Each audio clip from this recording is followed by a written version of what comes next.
নিঠুর বন্ধু জানা ছিল না গো, এতদিন নিঠুর বন্ধু জানা ছিল না।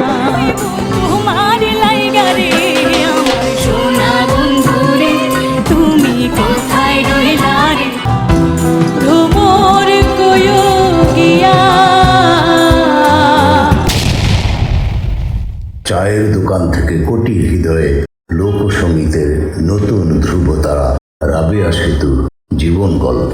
আসসালামু আলাইকুম বন্ধুরা, আমি মুক্তুল হোসেন মুক্তি, একজন মুক্তিযোদ্ধা হিসেবে আপনাদের সামনে আজ এমন এক শিল্পীর গল্প নিয়ে এসেছি যার কণ্ঠের জাদু বাংলাদেশের লোকসঙ্গীতকে নতুন করে প্রাণ দিয়েছে।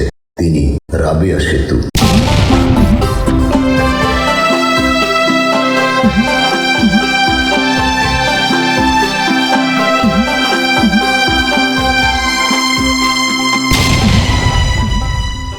বাংলার গায়েন থেকে উঠে আসা এই মেয়েটি কিভাবে গ্রাম বাংলার মাটির গানকে পৌঁছে দিল বিশ্ব দরবারে, আজ আমরা জানবো তারই জীবন সংগ্রাম ও সাফল্যের না বলা কথা।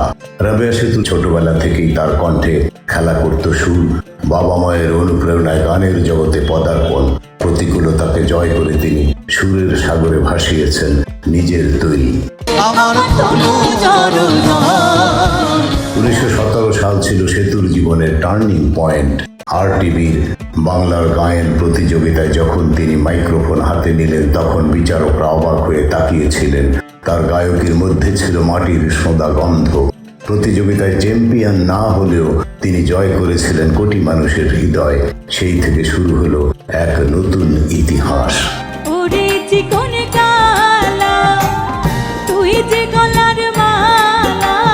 ইউটিউবের পাতায় চোখ রাখলেই দেখা যায় রাবেয়া সেতুর জয় জয়কার। তার কণ্ঠে জন মন পিঞ্জিরা বা কলঙ্কিনী রাধার মতো গানগুলো লক্ষ লক্ষ মানুষের কানে বাজে।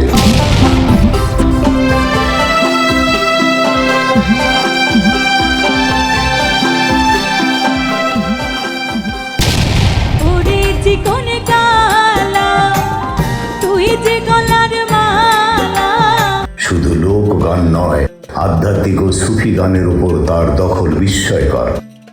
বর্তমানে তিনি স্টেজ শোর এক অনিবার্য নাম। ব্যক্তিগত জীবন ও পড়াশোনা, সেতু শুধু একজন শিল্পী নন, তিনি একজন শিক্ষিত সচেতন মানুষও বটে। শত ব্যস্ততার মাঝেও পড়াশোনা আর সঙ্গীতের তালিম চালিয়ে গিয়েছেন।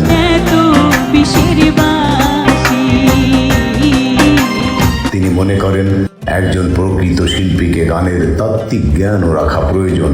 ব্যক্তিগত জীবনে তিনি অত্যন্ত সাদামাটা এবং মানুষের বিপদে এগিয়ে আসতে পছন্দ করেন। এখন থেকে সেতু সিনেমার গানেও কণ্ঠ দিচ্ছেন। বড় বড় কম্পোজারদের পছন্দের তালিকায় এখন তার নাম।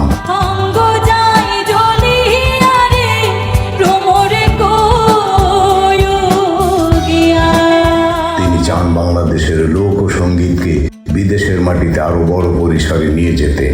আধুনিক যন্ত্রানুষঙ্গের সাথে মাটির সুরের যে মেল বন্ধন তিনি তৈরি করছেন, তা সত্যি প্রশংসনীয়।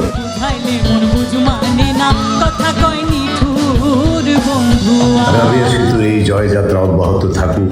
একজন সঙ্গীত শিল্পী, একজন সঙ্গীত শিক্ষক এবং একজন মুক্তিযোদ্ধা হিসেবে এটাই আমার কাম্য।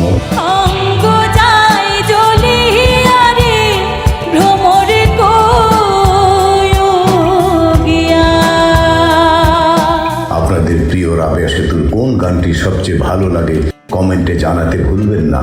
আজকের মতো বিদায় নিচ্ছি বন্ধুরা, ভালো থাকবেন। বন্ধুরে বাজাইও না এত বিষের বাঁশি। আর হ্যাঁ, আমি বৃদ্ধ মানুষ, আমার বাংলা উচ্চারণের ভুল ত্রুটি কিন্তু ক্ষমা করে দেবেন। ভালো থাকবেন সবাই, ধন্যবাদ। আসসালামু আলাইকুম ওয়া রাহমাতুল্লাহি ওয়া বারাকাতুহু। এতদিন নিঠুর বন্ধু জানা ছিল না গো।